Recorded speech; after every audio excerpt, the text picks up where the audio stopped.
এবার যে খবরের দিকে নজর রাখবো, রাজ্য চেয়েছিল জেল, তবে ব্যক্তিগত বন্ডে জামিন দিল ব্যাংশাল কোর্ট।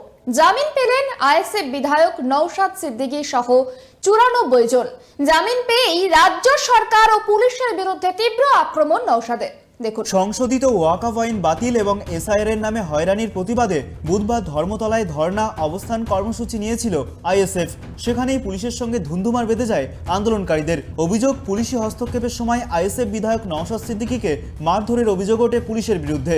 ঘটনায় উত্তাল হয়ে ওঠে গোটা এলাকা। সেখান থেকে সরকারি কাজে বাধা, পুলিশকে আক্রমণ সহ একাধিক অভিযোগে হেয়ার স্ট্রিট থানার পুলিশ নওশাদ সহ 84 জনকে এবং বউবাজার থানার পুলিশ 10 জনকে গ্রেপ্তার করে।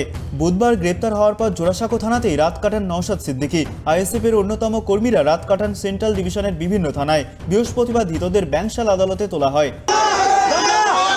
তৃণমূলের পুলিশ দিয়ে ওয়াকফের বিরুদ্ধে আন্দোলন আটকাতে পারবে না। ফেক এসটিএসসি সার্টিফিকেট বাতিল করতে হবে। এসআইআর নিয়ে নাগরিক হয়রানি বন্ধ করতে হবে। পরিযায়ী শ্রমিকদের উপরে ওবিসি নিয়ে নাটক মানব না। জেল দিয়ে আটকে রাখতে পারবে না আমাদের আন্দোলনকে। এদিন আদালতের বাইরে ছিল প্রচুর আইএসএফ সমর্থকদের জমায়েত। তারা নওশাদের মুক্তির দাবিতে সরব হন, স্লোগান দিতে থাকেন। একে একে নওশাদ ও তার সমর্থকদের আদালতে তোলা হয়। রাজ্য জেল চাইলেও নওশাদ সিদ্দিকী সহ ধৃতদের শর্ত সাপেক্ষে জামিনে মুক্তি দিয়েছে আদালত। যতজন ছিল পিআর বন্ডে তাদের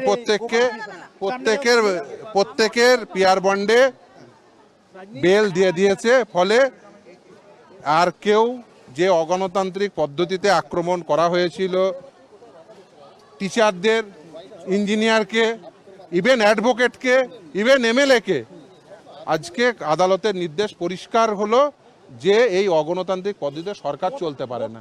মাত্র 500 টাকার বিনিময়ে ব্যক্তিগত জামিন, ব্যক্তিগত বন্ডে। কে যে কথা বলেছিল যে এই জমায়েত অবৈধ, তার সপক্ষে কোনো সাপোর্টিং ডকুমেন্টস কোর্টের কাছে আনতে পারেনি। ওদের কেস ডায়েরিতে নেই, কেস রেকর্ডে নেই।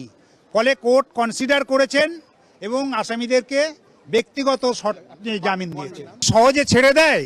দমন এবং নিপীড়ন সরকারের অব্যাহত ছিল, কোর্টের ক্ষেত্রেও তাই ছিল। সরকারি তরফ বিরোধিতা হয়েছিল। জজ সাহেব বিচার বিশ্লেষণ করে এদের যে কেসের যে মেরিট তা প্রতিষ্ঠিত করতে ব্যর্থ হওয়ার জন্য আসামিদের বেল দিয়েছে। 500 টাকার ব্যক্তিগত বন্ডে জামিন দেওয়া হয় নওশাদ সহ প্রত্যেককে। জামিন পাওয়ার পর রাজ্য সরকার এবং কলকাতা পুলিশকে তীব্র আক্রমণ করে নওশাদ বলেন, এভাবে পুলিশ দিয়ে আমাদের আন্দোলন দমাতে পারবে না। শান্তিপূর্ণ ধর্ণামঞ্চ, কলকাতা পুলিশের জয়েন্ট সিপি স্যারকে আমাদের মেল করা ছিল। তারপরেও আমাদেরকে শান্তিপূর্ণ ধর্ণামঞ্চে বসতে দেওয়া হয়নি।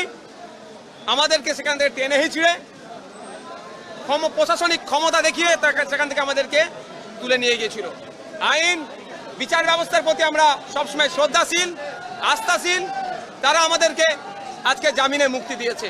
তবে এই আন্দোলন, এই ধর্ণামঞ্চ এখানেই স্তব্ধ হচ্ছে না। আগামীতেও আমরা এই ধর্ণামঞ্চকে আগিয়ে নিয়ে যাব। ফেক এসটিএসসি সার্টিফিকেট বাতিলের জন্য যেমন লড়াই চলবে, ওয়াকফ সংশোধনী আইন বাতিলের জন্য একইভাবে আমাদের লড়াই চলবে। এসআইআর এর নামে কোনো রকম ভাবে নাগরিক আতঙ্কিত করতে দেওয়া যাবে না। ওবিসি নিয়ে যে ধরনের নোংরামি চলছে এটা বন্ধ করতে হবে। বলি, গতকালকে আমি বলেছিলাম প্রশাসনের যে কর্তারা ছিল সম্পূর্ণ অনৈতিকভাবে আমাদেরকে আটকাচ্ছেন। এবার আপনারা অনৈতিকভাবে আটকাচ্ছেন, আমরা যদি দুটো কথা বলে ফেলি, আপনাদের পরিবারের লোকজন কালকে আবার প্রেস কনফারেন্স করে আমাদেরকে কিছু বলবে। সম্পূর্ণভাবে শাসক দলের অর্থাৎ তৃণমূল কংগ্রেসের কথা শুনে আমাদেরকে আটকানো হয়েছে। আমাদের আন্দোলনটা কেন্দ্রের বিজেপি সরকারের বিরুদ্ধে। তৃণমূল সরকার তার পুলিশকে এগিয়ে দিয়ে আমাদের আন্দোলনকে। যখন আইনজীবীরা জামিনের জন্য সওয়াল করেছিলেন, তখন সরকারের তরফে তাদের জামিনের আবেদনের বিরোধিতা করলেও কেস ডায়েরিতে কোনো মেরিট না থাকায় তাদের জেল হেফাজত দিল না আদালত। একই সঙ্গে আইএসএফ বিধায়ক নওশাদ সিদ্দিকী সহ 94 জনকেই ব্যক্তিগত বন্ডে জামিন দিয়েছে আদালত। ক্যামেরায় সূর্য শঙ্কর অধিকারীর সঙ্গে অভ্রদীপ দাসের report, tribe TV Bangla, Kolkata.